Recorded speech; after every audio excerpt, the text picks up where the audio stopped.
Et salut tout le monde, j'espère que tout va bien de votre côté.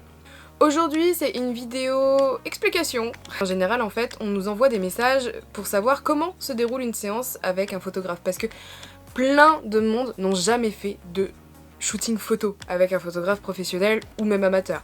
Donc pour les gens où c'est leur première fois dans un shooting photo, eh bien ils ne savent pas comment se déroule une séance et aujourd'hui dans cette vidéo j'aimerais vous montrer comment se déroule une séance avec un photographe. Et donc du coup, j'ai contacté Philippine de MyIrishCop Camille. Si vous ne connaissez pas, je mets son Instagram en barre de description pour que vous voyez le travail qu'elle fait avec ses chevaux. Et elle a répondu positif à mon appel pour ce projet vidéo.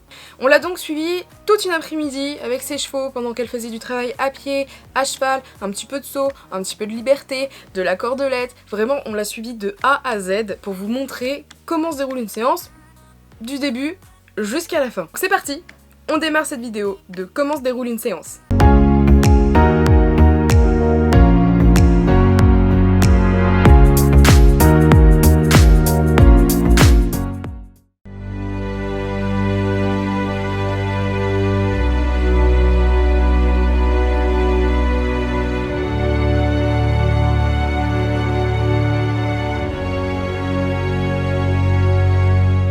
Cette vidéo va surtout parler d'une séance équine.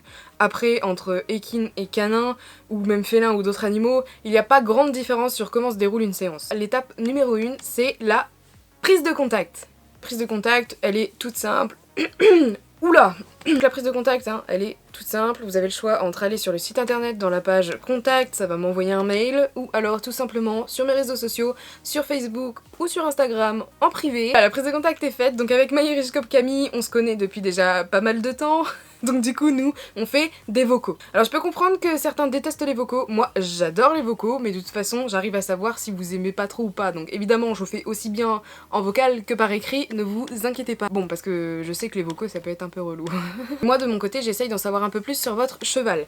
Par exemple, si il a peur du monde, si il a peur des autres animaux, chiens, voilà, j'essaye de jauger si le cheval a par exemple une maladie, a un problème à l'œil, a un problème au pied, enfin, je veux savoir ce que vous voulez comme photo, et si vous me dites bah non je sais pas trop, j'aimerais juste en avoir en portrait avec mon cheval, donc je sais que la personne veut être sur les photos avec son animal, certaines personnes me disent bon non moi j'aimerais juste que mon cheval il soit dans son champ en liberté, pareil. On fait du portrait uniquement du cheval, ou alors avec la personne, si elle souhaite, etc. En général, les personnes veulent bien être sur les photos.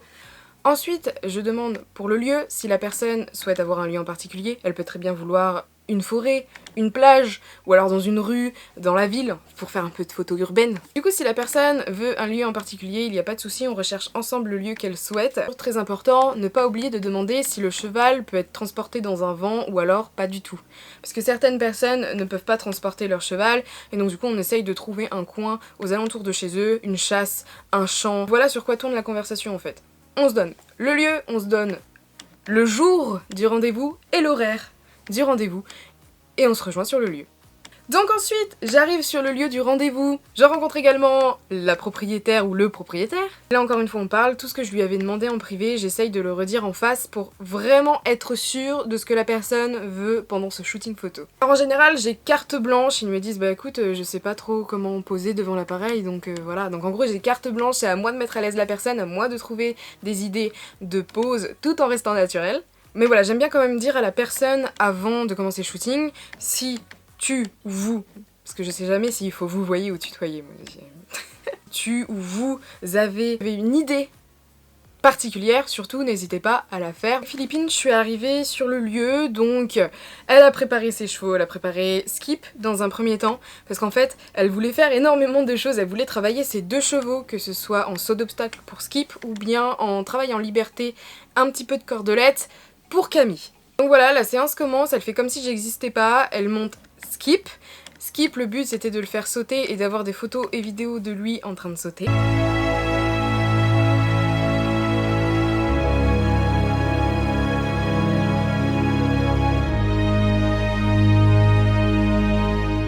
Ça fait comme si j'existais pas, une séance de travail, moi j'existe pas.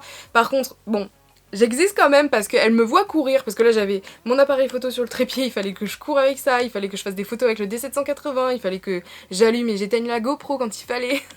Ça l'a pas déboussolée, elle a donc fait son travail avec Skip, échauffement et saut d'obstacle. Du coup, on a réussi à faire des photos et des vidéos. Donc les photos apparaissent là, là, là. Je sais pas encore combien je vais en mettre, mais elles apparaissent quelque part sur la vidéo. Donc voilà, ensuite on a ramené Skip et on a pris Camille.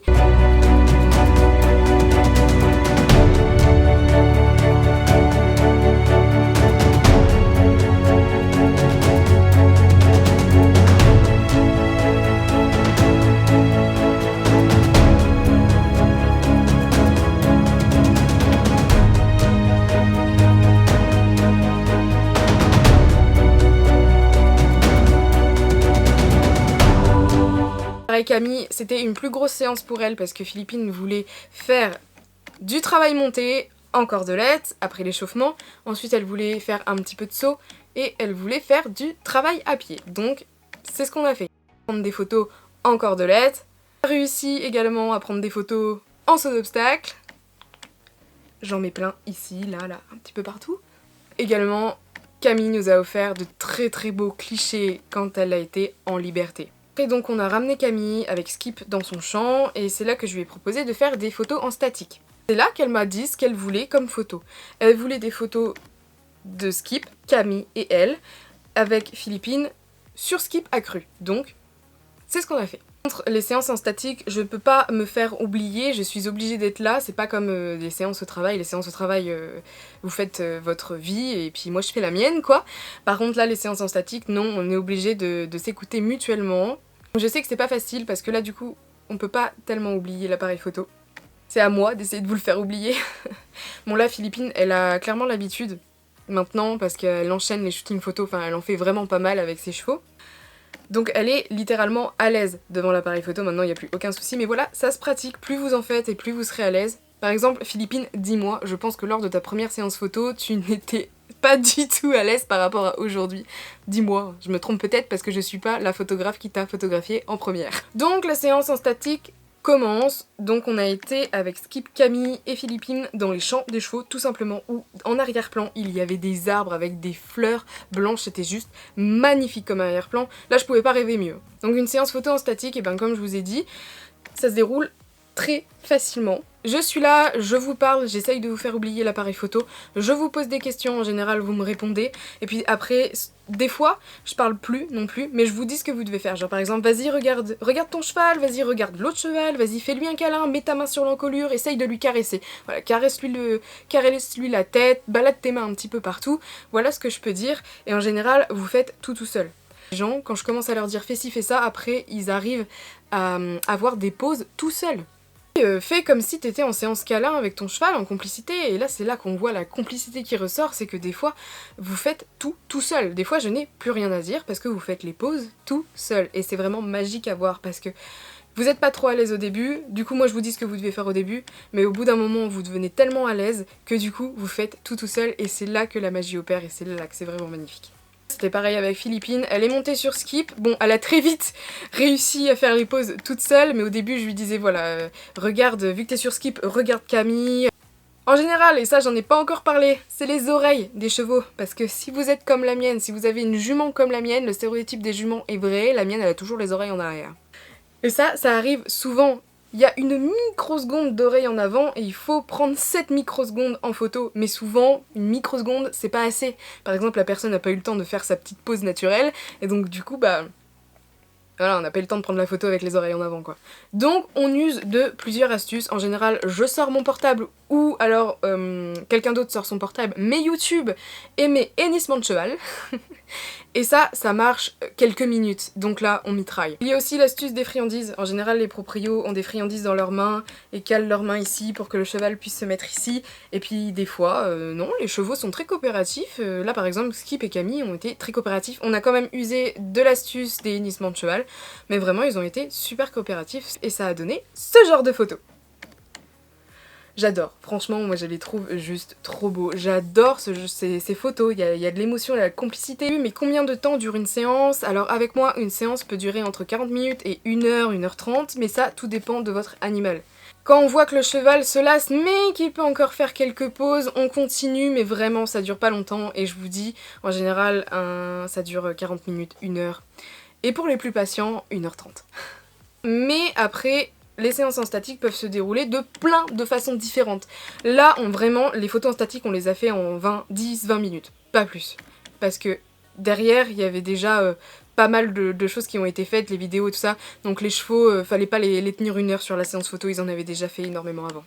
Des fois, on est en balade avec les chevaux. Par exemple, des fois, j'ai fait des séances photos en forêt avec les chevaux qui sont venus en vent, donc ils se sont déplacés. Et clairement, je connaissais pas les lieux parce que j'ai pas pu faire du repérage avant. Donc en fait, on arrive et c'est sous forme de balade que se passe la séance. Avec chevaux ou chiens, c'est pareil, c'est très souvent sous forme de balade. Une balade, on marche, je repère un lieu, je leur dis de s'arrêter, on fait des photos en 5 minutes, on rechange de lieu, donc ça veut dire qu'on remarche entre temps. Je trouve un autre lieu, on prend des photos, voilà, c'est très souvent comme ça aussi que c'est très souvent que ça... Mais putain, c'est très souvent comme ça que ça se passe, les séances photos, c'est sous forme de balade. Quand en général on fait ça dans le propre champ des chevaux, on fait une petite pause, alors des pauses parce que si on est non-stop en train de prendre des photos pour les animaux, c'est pas évident quoi. Ils vont très vite se lasser, ils vont très vite en avoir marre et on va être au courant parce qu'ils vont bien savoir nous le dire. La séance photo est terminée, on a toutes les photos qu'il nous faut, le modèle a les photos qu'il voulait, j'ai les photos que je voulais aussi avec les idées de pose que j'avais. Le cheval il en a marre, il en peut plus, il a très bien travaillé, il mérite sa récompense, sa petite friandise, son petit pansage complet, son herbe, enfin voilà, il mérite toutes les récompenses du monde. En général, je leur dis qu'il y a un délai. Je donne pas un délai trop grand mais pas trop court non plus, souvent je donne entre 2 semaines et 1 mois pour les photos. Parce que j'ai déjà fait l'erreur de leur dire ouais la semaine prochaine vous les avez et au final j'ai été en retard parce que j'avais pas le temps du tout. Parce qu'il faut savoir que j'ai un travail de 35 heures à côté et que du coup je n'ai que le soir pour retoucher. Voici ma façon de faire, je sais que chacun photographe a une façon différente de faire les choses. Moi personnellement je leur envoie une galerie privée avec les photos brutes, mais attention les photos brutes vous ne pouvez pas les télécharger ni les prendre en capture d'écran parce qu'en général il y a un filigrane. Mais on donne pas les photos brutes. Mais par contre, vous pouvez quand même les voir parce que c'est à vous de choisir suivant le forfait que vous avez choisi. Par exemple, moi j'ai 4 forfaits. Vous pouvez choisir 3 photos, 6 photos, 10 photos ou 15 photos suivant le forfait que vous avez choisi. Et vous choisissez les photos brutes. Les numéros sur les photos et les personnes me donnent la liste des numéros qu'ils souhaitent voir retouchés. De là, moi du coup... J'enlève l'accès à la galerie privée en ligne avec les photos brutes et je retouche de mon côté 3, 6, 10 ou 15 photos suivant le forfait choisi. Et après les avoir retouchées, en général je fais un lien WeTransfer avec obtenir un lien et j'envoie le lien à la personne. J'ai grave bugué. J'envoie le lien à la personne sur la conversation dont on parle depuis le tout début. Donc voilà, vous avez vos photos, elles sont retouchées, c'est la fin de notre collaboration. Quand les personnes choisissent leurs photos, mais je fais pas tout le temps ça. Des fois, c'est moi qui choisis. Par exemple, quand c'est un projet photo et une collaboration, je choisis les photos que je retouche. Comme là, ça s'est passé avec Philippine. J'ai trié de mon côté et j'ai retouché toutes les photos que je souhaitais retoucher et je lui ai envoyées. Voilà, elle a pas choisi les photos. J'ai tout simplement, moi, choisi les photos parce que c'était une collaboration entre nous et non pas une cliente. Et pour les clients, je fais choisir leurs photos brutes parce que je peux comprendre qu'ils veuillent choisir leurs photos. On sait jamais s'ils aiment pas leur tête sur leur photo. Je sais que certains photographes font comme j'ai fait avec Philippine, c'est-à-dire qu'ils montrent pas les photos aux clients et choisissent les photos qu'ils préfèrent. Je dois avouer que j'aime beaucoup aussi cette méthode parce que des fois j'avoue que je rage un peu, il y a des clients ils choisissent pas les photos coup de cœur que j'ai eues. Et ben voilà, en fait vous avez la séance de A à Z, donc après avec Philippine je lui ai dit au revoir et je suis partie pendant qu'elle continuait à s'occuper de ses chevaux. Petite mention à Manon, pareil, je vous mets son Instagram en barre de description parce qu'elle a été géniale, vraiment merci beaucoup à toi Manon, parce que tu as été l'assistante de toute l'après-midi, hein. C'est elle qui mettait les obstacles, qui enlevait les chandeliers, beaucoup à toi d'avoir été l'assistante et on se retrouve pour un prochain shooting toutes les deux.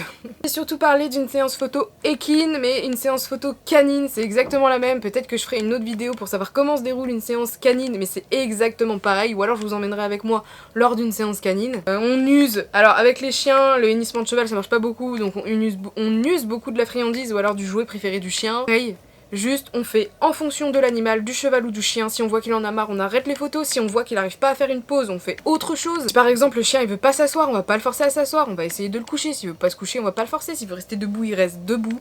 En tout cas, voilà comment se déroule une séance. J'espère que ça répondra à toutes vos questions. En tout cas, si vous en avez d'autres, je serais ravie de vous répondre en privé. Et je tiens à remercier une nouvelle fois Skip, Camille, Philippine et Manon pour m'avoir permis de réaliser cette vidéo. Vous avez été superbes.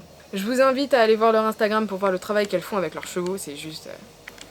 pépite. Non, vous savez tout. Que je sais que c'est pas forcément simple quand c'est votre tout premier shooting. En fait, de savoir ce qui se passe réellement durant un shooting photo, vous savez pas à quoi vous attendre, mais maintenant vous savez tout.